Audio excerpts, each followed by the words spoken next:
Welcome to The Layered Tribe, where we're unmasking blend reality.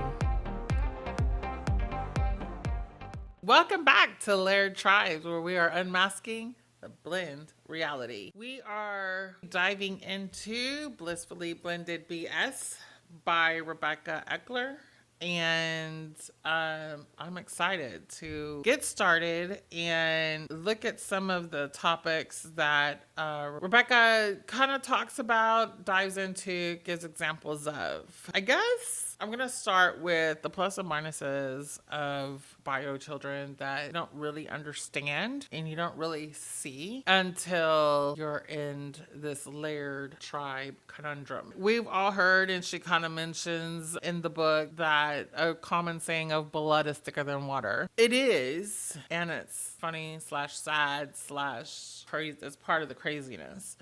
When you get married, you all of a sudden, unbeknownst to yourself, enter this boxing ring and you don't realize it. On one corner of the ring is you and your biological children, and the other corner of the ring is your spouse and their biological children. And according to Family Life, which I will reference them a lot of information. We have attended their conferences, I believe 2 or 3 years. We'll probably continue to attend. I love their conferences. I love the information that they bring to help their blended family ministry that they do. But there's things that we just take for granted in biological parent-child relationships that just don't transfer, just don't translate over. When the step parent tries to move into this arena, that's where the friction comes. That's one point of friction. There's many points of friction. And Rebecca made a point in the book that I really liked. And she said the difference with biological children and non-biological children is you can yell at your kid. And she's like, I can't yell at their kids. And so I just scream in my head. And that's true.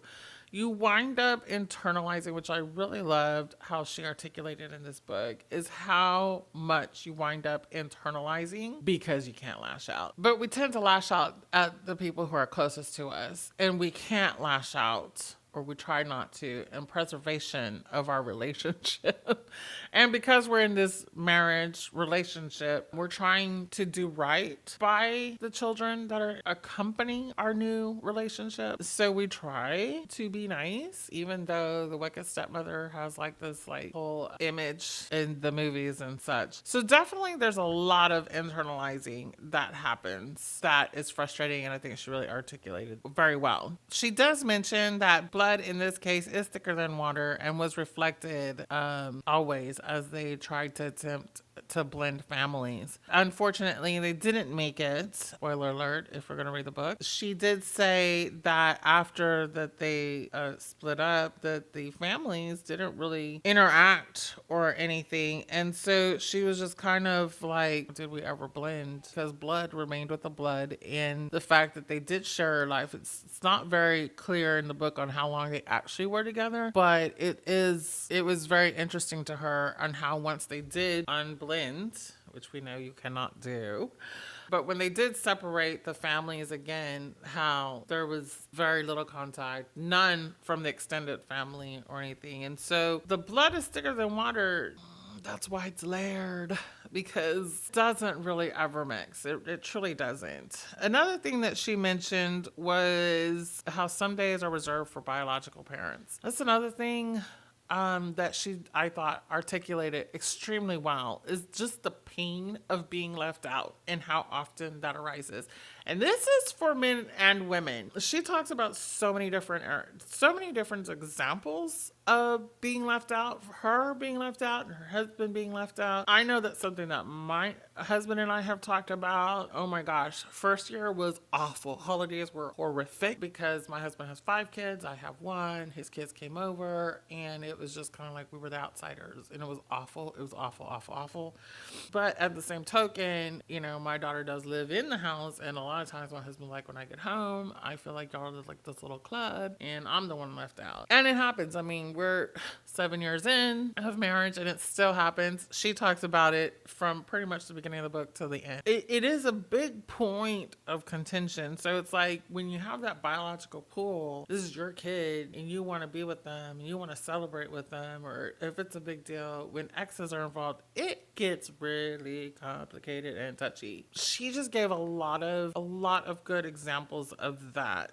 However, she does make the statement that some days are just reserved for biological parents. This one's a tough one because I've known a couple of people who they've taken the stance of, hey, you're my spouse. You're the only thing that matters. Kids come second, which is what the experts say is your marriage needs to come first. And it hurts a relationship with your kid. There are times it's this back and forth. There are times that the kid is going to come before the parent. There are times that the kid is going to come before the spouse or partner. That sucks because it's not what happens in a nuclear family. Another thing that she talks about is having to step back. She gives an example of her husband going to have a nice evening celebrating his daughter's prom, and she wasn't there, but she was part of like purchasing the stuff and putting together the outfit. We all know how important prom is.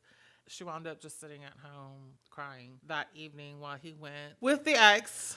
Let's not forget the mom is there.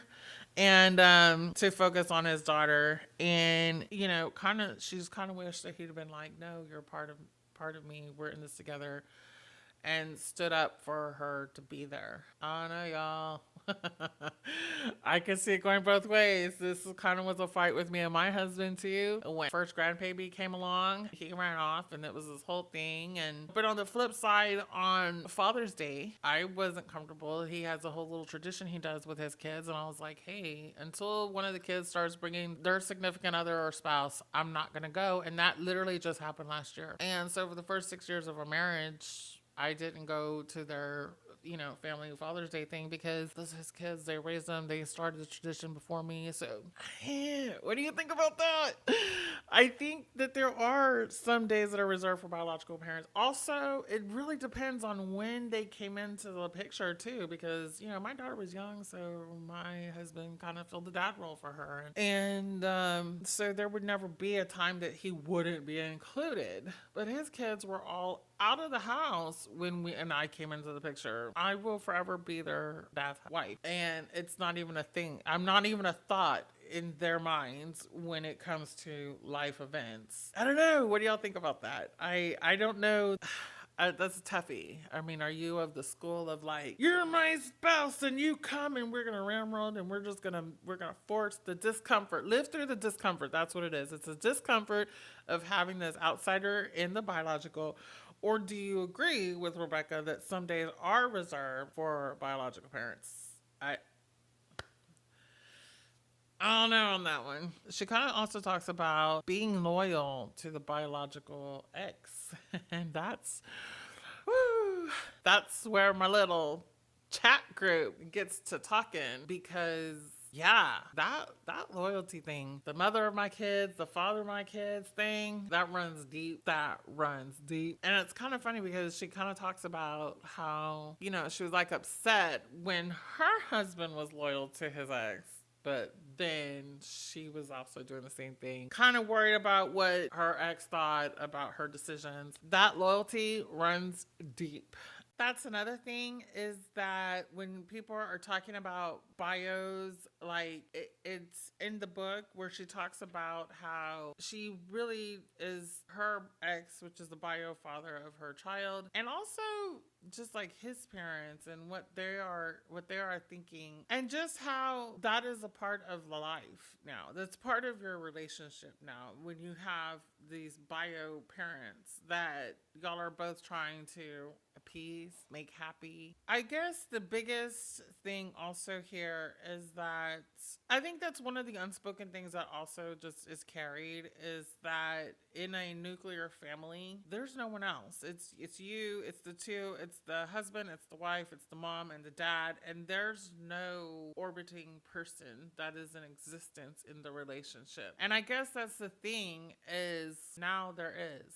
this orbiting person that is part of the relationship. There is never a day that I will ever have or have ever had with my husband that another woman can call him and he will stop what we're doing to answer her call. And the reality is he will do that for his ex, because if she's calling, 9 times out of 10, something's wrong, or he thinks something's wrong. Now, I will say she doesn't call to just like chat him up, and at least I don't think so. But the reality is that there's another woman who has access all the time and it doesn't go away. And that will change his mood also, depending on the conversation that they had. So we could be having a great time, we could be having a nice day, he gets a call, or I could even tell him in the morning or the next day, he's still moody and I'm like, what's wrong? And he's like, well, talk to X. And it's like, okay, here we go. And so, she kind of talks about that because I think that's something, we hear about the volatile exes. We hear about the volatile, the crazy baby mama drama and the crazy baby daddy drama. But even when it's not crazy, even when it's civil, even when it can be something that is uncomfortable at various times in your relationship and that people just really don't talk about. And, sometimes it's not a problem. Sometimes it is a problem. And then that snowballs into how is it handled by both partners. Rebecca does, acknowledge it, but then she also acknowledges the hurt feelings that she has because her husband did it to her, acknowledged the ex's preferences. It's hurt. But then she acknowledges she turned around and did it with her kid's father. And it's kind of like a no-win. It's like, who's going to get hurt today? So I do like how she just articulates it. This is part of the relationship when you have this layered tribe situation going on. You can be successful in how you manage it with each other, or you cannot be. That's the reality. You can be successful and work through it, maneuver through it, and acknowledge it, or you can stuff it down and then have it like just be another boulder in your relationship. Another thing that I kind of found comical, but also related to was she talks about the question, how many children do you have? And she mentioned that when you're in a layered tribe situation, that's not a straightforward answer as you might think it is. And I'm going to quote her. And she said, in fact, it makes you seem like a complete moron. Like you don't know how many kids you have because you get stumped. And I know very early on, my husband and I were kind of like, we'd even look at each other and make it just this whole awkward situation that it didn't need to be. And I think we've gotten into a little groove of it's like, okay, well, I have one, he has 5, And because the reality is they're not my kids. The roles exist. Potentially, I do think that we can blur those lines a little bit in the way that they're blurred with in-laws. Even with in-laws, they're in-laws and they're bucketed over there. We don't think of them as, ours as much. And I can see some people saying, oh, I let my sister-in-law is like my sister to me. Even my sister-in-law now is like my sister to me. And so it can be blurred, but just like friends, we have friends that feel like family. And then we have family that do not even feel like friends. They don't feel like family. They don't feel like nothing. Like, why are you even here? Just because we're blood related, like, right? So, but I'm going to actually read a little excerpt on this part because it truly made me laugh. I have been here. And it is true. And this, again, is why I like how she took the time to articulate a lot of this stuff. And so she says, in a blended family, this question is far more complicated to answer. You'd think I'd have the answer knocked by now to a quippy one-liner, but my answer changes depending on the situation, how I'm feeling at the particular moment, who is asking the question, and who is around. And that's so true. And I think that's such a good, it just brings down, like, this is our lives. Like, we're constantly, it's not, I think there's a myth out there, Mythbuster, that we're going to just hit this amazing stride when we get married. It's going to be a little bumpy at first, but then we're going to become one big happy family, like the Brady Bunch. It doesn't happen. And when it doesn't happen, we're like, oh my gosh, like what is wrong? What is going on? Why? Obviously, I've made a mistake. Obviously, this is never going to work. It does eventually. But I love how she just captures that it depends on the situation. Variable number one. It depends on your feeling, how you're feeling that day. Variable number two. And who is asking the question? Who's even in the conversation? Variable number three. And who's around? Who's listening? What little ears? What bigger ears? Who is going to feel excluded by my answer? Who is going to feel included by my answer? It's a simple question. How many kids do you have? I don't know. I don't know. I just love that she talked about that because I feel it. I feel it in my heart. Anyway, so many topics, so many feelings, so many scenarios, which is why I love this book, because she actually put to words a lot of the things that are experienced, but really never. That brings us to a close for today. So I'll be back tomorrow with more from Blissfully Blended BS. Have a good one. Signing off for now. Ciao, bye. Positivity, Tuesday. Positivity, Tuesday. Positivity, Tuesday. Positivity, Tuesday.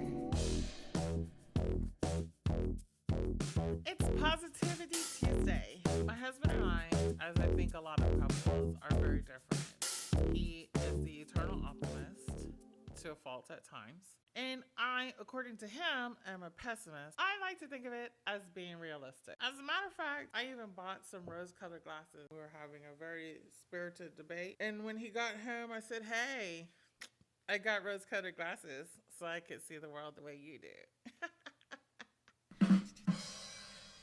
He neither appreciated my glasses, nor my humor, nor my sarcasm, much to my dismay. I can't believe why. But when I started this whole journey on Laird Tribe, he's like, it's just so negative. It's just so negative. Everything about it is just, and I'm like, hello, the experience is negative. When you have statistics, like 70% that don't make it to 30% that do, the numbers don't lie. It's not an easy journey. And even when everyone does reach a level of happiness, what we found out, even with working with our marriage counselors, was that there are big life events that happen that sometimes bring up old wounds, sometimes make the whole dynamic thing uncomfortable. Weddings is a big one, and you'll see that people are like, I'm going to have my dad and my stepdad walking through the aisle, or my dad didn't really raise me, my stepdad did, or my dad is my dad, and I'm going to have him, and my stepdad's going to be on the side, and it just gets so complicated. I did appreciate the different point of view, which is today's positive thought. When you do have the nuclear family, what I have realized and observed is that the biological mom and dad probably think the same a lot when it comes to different situations. And I see my husband and his ex think a lot when it comes to matters of their adult children. A few times I have been able to provide a different perspective, and it has helped change the trajectory of what was going on, or just helped him not damage his relationship with his adult child. Flip that around, I have my child who was 4 or 5 when we got together and got married, and he does provide a different point of view on a lot of things. Some of them very grateful, I appreciate, and some of them I do push back on. I ain't gonna lie, I do see the value of having a different perspective, someone from the outside looking in, but is also very aware of everything that's going on with the family dynamics, because sometimes we want to talk to our friends, but our friends don't exactly know the ins and outs of everything. I think that can be a very positive strength when you have a Laird Tribe of having different perspectives as you go through life and encounter different scenarios. So I guess looking at your Laird Tribe, no matter what state it is, whether you're just beginning or you've been in it for 100 years and everything's in shambles or everything is roses, how has having a different perspective helped you when it came to situations with your biological children? Let's celebrate those today, and let's shine the lights on the positive side of Laird Tribes. Happy Tuesday. Positivity, Tuesday.